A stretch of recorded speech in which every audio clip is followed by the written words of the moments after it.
सारे ही जितने India group के, इंडिया अलायंस के तमाम साथी सांसद हैं, उन सब ने ये फैसला लिया है कि मणिपुर के लोगों के साथ जो अत्याचार हो रहा है और वहाँ पे जो बर्बरता भरा हैवानियत भरी घटनाएं घट रही हैं, उसके विरोध में हम लोग आज काले वस्त्र पहन के, ब्लैक ड्रेसेस पहन के आज सदन के भीतर जाएंगे, पार्लियामेंट में जाएंगे और एक प्रकार से सिंबॉलिक प्रोटेस्ट कर ये मैसेज देंगे कि हम मणिपुर के लोगों के साथ खड़े हैं, इस दुख की घड़ी में कंधे से कंधा मिलाकर खड़े हैं और प्रयास करेंगे कि सरकार को इस बात का एहसास दिलाया जाए कि हमारे देश का एक महत्वपूर्ण राज्य, हमारा एक सूबा मणिपुर जल रहा है, पिछले 80-82 दिन से जल रहा है।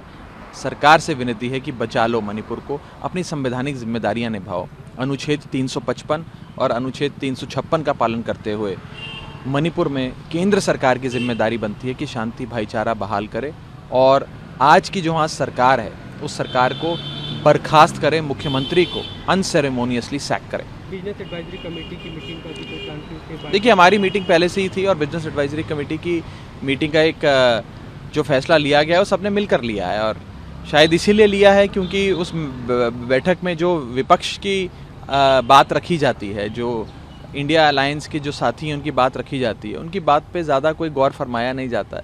जो सरकार को करना होता है सरकार करती है, सरकार बुलडोज़र चलाती है, विपक्ष पे भी बुलडोज़र चलाती है, इंडिया अलायंस पे भी बुलडोज़र चलाती है। तो जब सरकार को सुनना ही नहीं तो फिर खाना पूर्ति के लिए थ्योरेटिकल एक्सरसाइज करने का कोई औचित्य नहीं रह जाता। कल सदन में काफ़ी हंगामेदार स्मृति ईरानी खासकर उन्होंने बहुत कुछ बोला मणिपुर को लेकर, एक तरह से राहुल गांधी पे निशाना साधा, राहुल गांधी के कारण। देखिए, मैं तो बड़ा आश्चर्यचकित हूँ ये सुनकर कि आज असंवेदनशीलता भारतीय जनता पार्टी की इतनी बढ़ गई है कि एक केंद्रीय मंत्री खड़े होकर संसद भवन के भीतर अपनी निर्धारित जगह से खड़े होकर संसद के अंदर औपचारिक बयान ऑन रिकॉर्ड ये कहती हैं कि मणिपुर राहुल गांधी जी की वजह से जल रहा है, राहुल गांधी ने मणिपुर में आग लगा दी, राहुल गांधी जी की वजह से आज मणिपुर में ये हालात बने हुए हैं।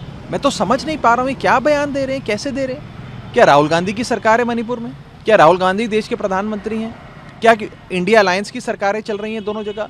बीजेपी की सरकार मणिपुर में, बीजेपी की सरकार केंद्र में, डबल इंजन वाली सरकार चल रही है, लेकिन मणिपुर जल रहा है किसी एक विपक्ष के नेता की वजह से। मैं हैरान हूं, परेशान हूं ये बयान सुनकर। क्या मतलब है इन बयानों का? क्या रखा है इन बयानों में? ये क्यों दिए जा रहे हैं? ऐसे बयानों से मुझे लगता है कि देश के हर नागरिक को ठेस पहुंचती है कि सरकार वास्तव में गंभीर ही नहीं है समस्याओं को लेकर। और ये सिर्फ एक राज्य की समस्या नहीं है।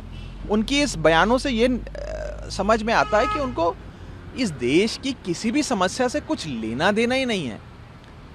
फ्लोर पर ऑन रिकॉर्ड जो मर्जी झूठ बोलो, झूठ चलाओ, अपने सोशल मीडिया ट्रोल्स को इसके पीछे लगा दो और चलाते रहो चलाते रहो चलाते रहो। 100 बार एक झूठ को बोलेंगे तो हो सकता है जनता सत्य मान ले। ये पॉलिसी है बीजेपी मंत्री अमित शाह ने जो लेटर लिखा था उसका जवाब दिया कल मल्लिकार्जुन खड़गे ने, और उन्होंने कहा भी कि एक तरह से खासकर प्रधानमंत्री की जो भाषा थी टेररिस्ट ग्रुप से इंडिया को एक तरह से वो करना, उसका नाम देना, उससे आपत्ति। देखिए, उस पर तो मुझे लगता है भारत देश के हर नागरिक को आपत्ति है। जो भी शख्स इंडिया का नागरिक है, इंडिया को अपना देश मानता है, यानी कि 135 करोड़ आबादी इस देश की, उस सबको आपत्ति है।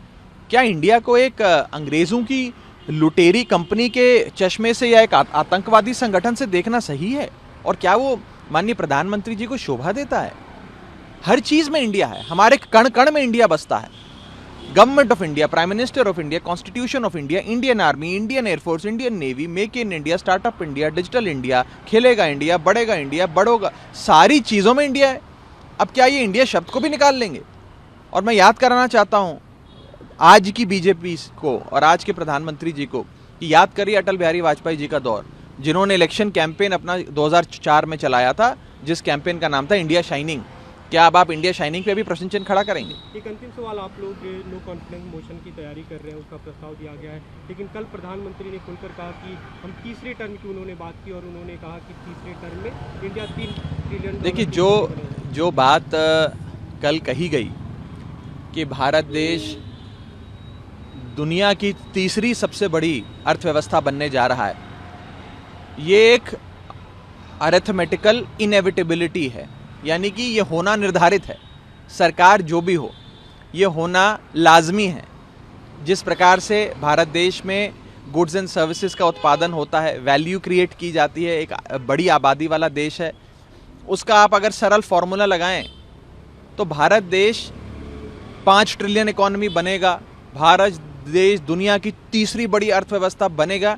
ये एक अरिथमेटिकल इनएविटेबिलिटी है, तो इसमें ऐसा कुछ नया नहीं है और इसका श्रेय किसी एक व्यक्ति को या किसी एक सरकार को नहीं जाना चाहिए। वो तो होना ही है, वो तो आज नहीं तो कल होगा ही। सवाल ये है कि किस रफ्तार पे होगा, क्या वो 2 महीने के भीतर होने जा रहा है या 5 साल के भीतर होगा। 5 साल में तो होना ही है, लेकिन क्या वो 2 महीने के भीतर होने जा रहा है, सवाल ये मैं पूछना चाहता हूँ आज की सरकार से।